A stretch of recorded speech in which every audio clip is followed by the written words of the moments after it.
Gran Turismo is directed by Neil Blomkamp and stars Archie Madekwe. I'm sorry if I can't get his name right. And also includes David Harbour, Orlando Bloom, Jimon Hansu, and among others. And in this story is based on the true life story about Jan Mardenborough, who was a gamer that was playing the famous video game franchise known as Gran Turismo. And essentially it deals with him pretty much getting the chance to become part of this academy that's known as the Gran Turismo Academy, where he gets recruited by Orlando Bloom's character that wants to give him a chance to essentially prove himself to become one of the big racers in an actual race car, and get a chance to basically go on racing and everything.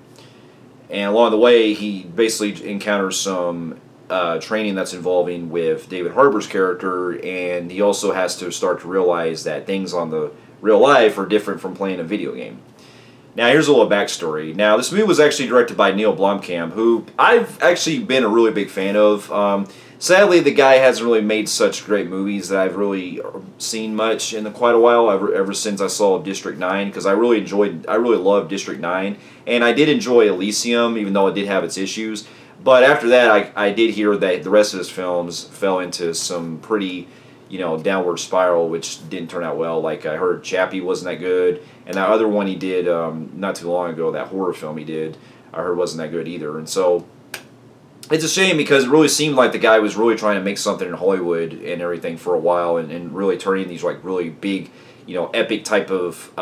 sci-fi films that he was doing for a while. And it seemed like he's really trying to make himself kind of come back into the spotlight again, because with this one, I didn't really expect much out of it, because it seems like this has been the year that we begin a lot of different video game adaptations in different ways, whether it's the Last of Us TV series, which was really good, and then you also had, surprisingly enough, I heard there was another approach they did similar to this, which was Tetris, which I haven't seen, but that one too was also basically building about the real life story involving with the actual video game itself as a biographical film. So I still need to check that one out, but I'm kind of guessing, but it seems like that one's taken a very kind of similar angle like this one did. And so, there was that one, and then also the other ones I really enjoyed too that were based on games, like the Super Mario Brothers movie, and you also had Dungeons and Dragons. And so this has been a really big year for video game adaptations. And to be honest, I haven't really played much of the Gran Turismo games in my life. When I was a kid, I think remember playing a demo of either the first or second game, I think, on the original PlayStation 1. And I think at one point I did play a little bit of, I think it was the 7th one on PS3. And when I was playing them, I think I remember the controls were really hard to get used to, because they were really trying to make it seem very, like you're playing an actual race car. And so I don't really have much of an opinion on the games, because I didn't really play them much. And so this is one of those where I went into really completely blind. Maybe one of these days I'll get a chance to play them, but it's just, like I said, I was going in just from the trailers alone. I also just wasn't really excited for it, because I don't know, the trailer itself just feels like it was coming across as very generic and trying to be basically like a wannabe, it was basically trying to be like a wannabe Fast and Furious, or kind of like a wannabe version of Ford versus Ferrari from a few years ago, on that kind of level, where it's not necessarily taking an over-topness like the Fast and Furious movies, but kind of going into the actual racing type of movies like Days of Thunder, or that other one that came out called Rush. So I didn't really think much of it, but after upon seeing the film, I can honestly say that I was actually really quite surprised by this. This one really got me glad to go see it, because this was one of those films that really succeeds in not only being a good video game adaptation in a sense, but also as a good movie itself, where it was able to, take a biographical story and make it into its own, where it was actually very, engaging, and it had a lot of heart to it. And so to get my pros out of the way, I thought the cast in this were all great. I'm not really too familiar with the main guy that plays Jan, but I thought Archie did a great job, and he really had a lot of heart and compelling nature about his character. That he was also somebody I could really relate to, because me being an avid video gamer, and if it was me trying to basically do a real life skill that I was doing it after just knowing it from video games and stuff, yeah, it does take the risk in this, where you're having to see that things are a lot different in real life, because you see the risks that are involved, where he's behind the wheel and he's going through not only the training but also the stuff when it gets into some, well, if you see him from the trailers, some really serious shit goes down when he's doing a lot of the races. And so I can really relate to that if that was to happen to me in real life. You know, and he has that kind of really good personality where, you know, he's trying to just do not only what's best for him as to find, you know, to utilize his skills, but also he wants to also make, you know, his family proud. And they go into the family dynamic just enough to where it really takes a lot of the good themes with that. And for the most part, I think that really works coming in hand with his relationship that builds with David Harbour's character, with him, you know, kind of playing the father type of figure in this, even though we do spend in the first half of it dealing with Jan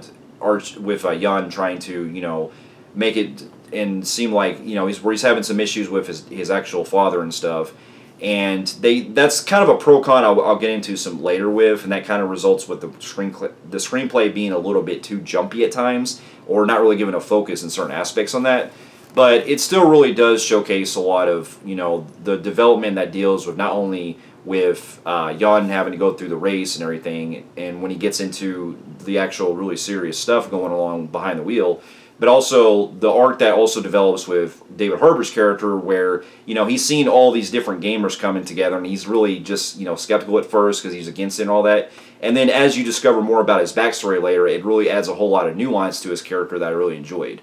So that was great. And then you also have, the rest of the cast is really good too. It's good to see Orlando Bloom back in a movie, and again, I haven't seen him in a while. And just the way that Blomkamp was able to capture a lot of the racing scenes, they were not only very intense at times, but they were also reminding me of Ford vs. Ferrari in certain scenes where you could tell that whoever they got for the stunt drivers and stuff and everything, they really went through a game to make it as authentic as possible. And sadly, that's really a shame that a lot of the other films in the Fast and the Furious franchise don't really do that too much because they always rely on CGI. So it's good that at least movies like this and Ford vs. Ferrari and from some other ones too that really go back to try to make it as authentic and real as possible. And you can tell they really put a lot of you know, craftsmanship to it on screen, especially when you get into these really, you know, sequences that involve with a lot of drifting and a lot of the, you know, there's certain crashes that take place and stuff. It's exactly what you kind of expect with that. And then on top of that too, it also deals into some territory that I was actually quite surprised with, which deals with the way that it was trying to, I guess, capture the look of the actual essence of the game. Because there's instances where you'll see the cars on screen actually racing, but then it cuts to essentially like it makes it seem like you're seeing Jan's perspective of him pretty much taking the game and put it into real life. Because there's instances where he'll be playing the simulation and then you see it on this actual real life, and then you see that come back into later where you see when the races are going on, it makes it seem like he's still inside of a simulator. So I really like the editing when they do that because it really blends back and forth when he's on the field. And so that was really great. And then if there is some things that we'll have to get into that kind of gets some minor cons, I will have to say that even though I really do enjoy the family dynamic in this, I did feel like it was a kind of a rush kind of feel of it, because when they bring into the family at the beginning of the film, they really try to make it a purpose of, you know, Jan having to try to make, you know, do what's best for his dad, and his dad wants him to, he's against it with him not wanting to go into racing and stuff. And for about like almost after a while, once he's past the training and stuff, and once he gets into like the bigger races and everything, we don't really see him interact much with the family for a good majority of the film. And I think that was kind of a wasted opportunity, because when you bring in an actor like Jamin Hansu into this, I would think that he would deserve more screen time in this, because while I'm really enjoying the vibe when it comes to the father relationship, the father-son dynamic type of role that David Harbour takes, it does feel like there was some stuff that they really could have added more to with Jamin Hansu's character. And also, that's another thing too, is that there are certain elements what the movie falls back on where it seems like they either rushed into some stuff where you're not really spending a whole lot of time with, especially certain races that take place where you get like, you know, kind of quick glimpses and stuff to kind of build up to like bigger races later, especially when you get into the climax, which I get why they want to do that for pacing, but it does feel like you kind of can see some of the lack of the epicness that's not really there when you really want to see it on screen. And on top of that, there's also another character that they bring in this this love interest that they bring in. And I think that while it is good to, you know, have some good dramatic territory to kind of keep it going and stuff, I did feel like there were scenes when it involves with her and him that I felt really kind of took the focus out of the film. And it really seemed like it didn't add much to the story. I just feel like that there's certain things that they could have really either added more with their character on, or they could have kind of cut her out completely where it could have just focused more on the race and stuff. And then also dealing with the whole family dynamic, which I really appreciated.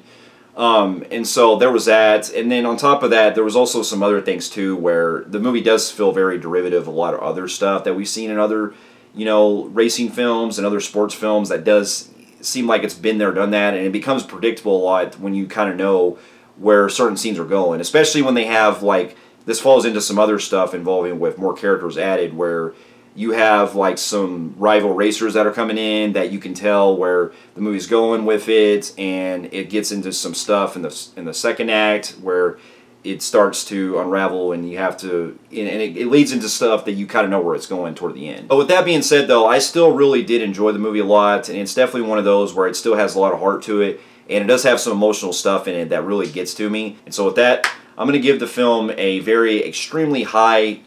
compelling grade on the Film Phreeks meter. And so for those of you who have also seen Gran Turismo and also have played the video games, let me know in the comments what you thought about it. And thank you so much for watching, and I'll see you in my next review. I'll see you later.